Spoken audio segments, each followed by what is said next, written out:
A Canadian woman who has been missing since the October 7th attack on Israel has been confirmed dead. A spokesperson from the kibbutz Nir Oz has confirmed the death of Judy Weinstein Haggai, an Israeli-American Canadian. Weinstein was captured during the attacks by Hamas. The death of Judith's husband was confirmed last week. And Noah Shack with the UJA Federation of Greater Toronto spoke to CTV about the community reaction across Canada to Judith Weinstein's death.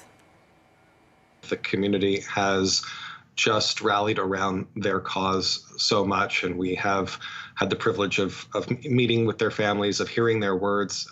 Judy's siblings spoke very powerfully on the steps of Parliament Hill to focus attention on her plight and the plight of so many others who are impacted by this horrific terrorist attack.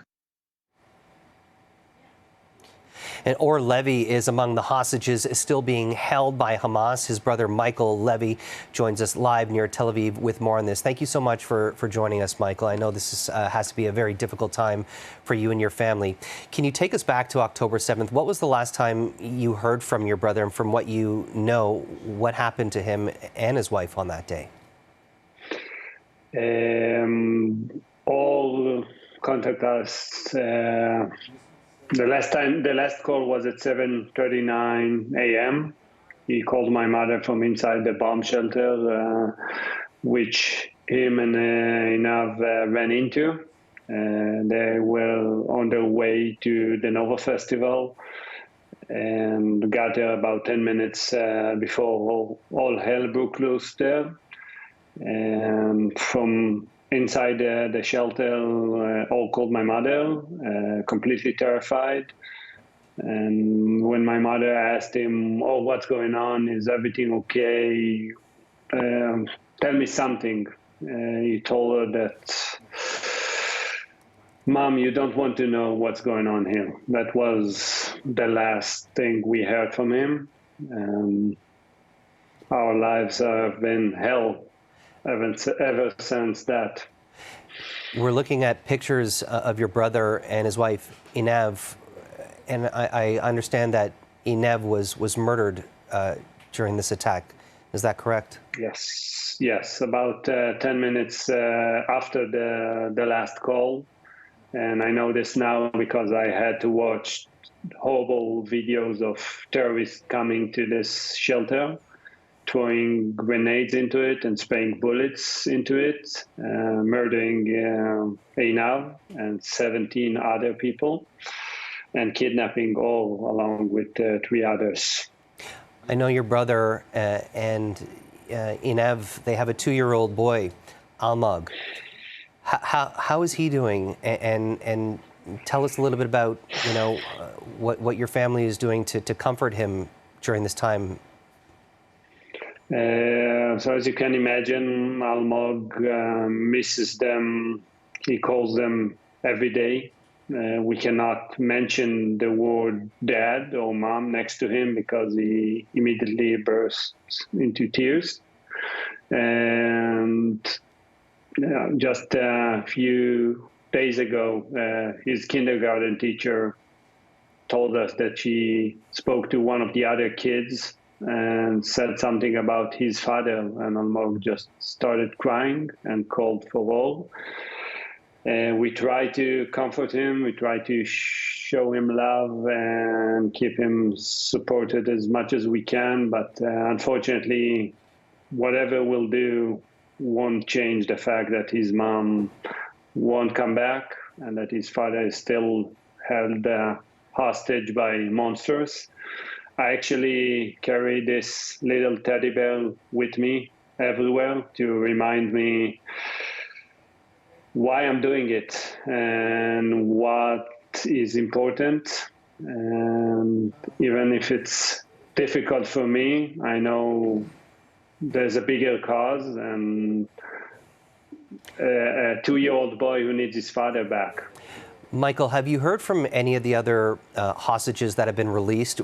Have they been able to communicate whether your brother, any status about his condition or even just proof of life that they saw him where people are being held? Unfortunately, no one saw him. I spoke to most of them, all their families, but he wasn't with them.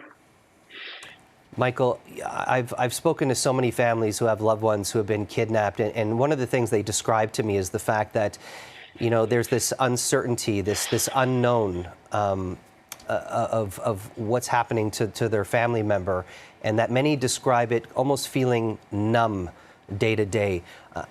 Can you try and paint a picture of what it's like to be a family member of one of these hostages, and what's going through your mind every day, and what gives you the strength to get through every day? So, yes, it was the last 83 days are hell for us. For me, it feels like one long day. I look in the mirror and I cannot recognize who I am. I have three little girls, and nothing can prepare you to a 6-year-old girl who tells you that she doesn't want to think about Oren Einav because it makes her sad. And nothing can prepare you to a question out of nowhere. Dad, do you think that Or is still alive? Mm-hmm.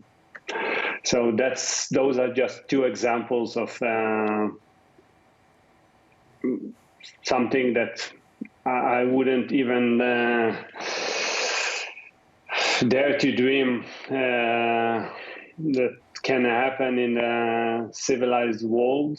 I cannot even start to understand how our lives look like now.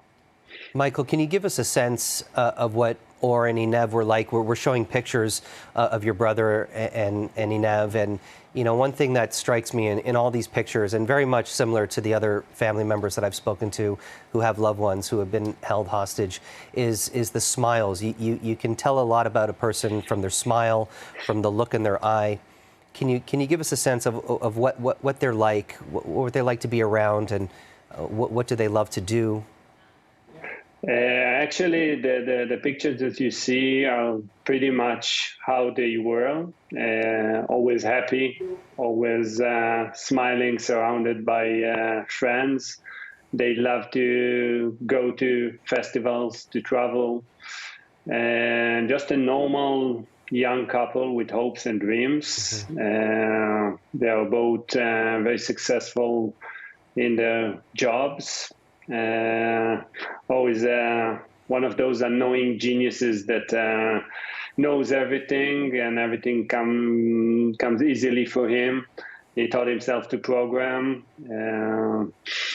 and is always happy. I mean, that's what I keep thinking about. He was always smiling, and I only hope he'll be back with this smile again.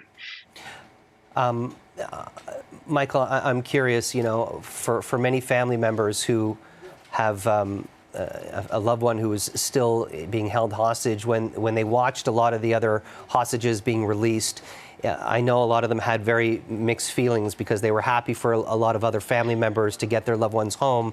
At the same time, though, a lot of those family members wish that their loved one was on those lists. It's been a little while since the last ceasefire, and I'm curious, are you hopeful that Or is going to return home?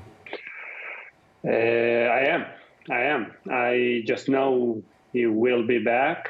For me, those releases were, as you described it, mixed feelings. I was so happy to see people that I love, family members of people that I love, that became my family, being released. But at the same time, the feeling wasn't complete because not all the hostages were released. But yes, I am hopeful, and I just know that he will be back, and I will do everything to bring him back. Michael Levy, we appreciate your time. I know this is extremely difficult for you and your family, and we wish nothing but the safe return for Or. We hope Almag is doing okay, and I really appreciate you joining us. Thank you. Thank you so much.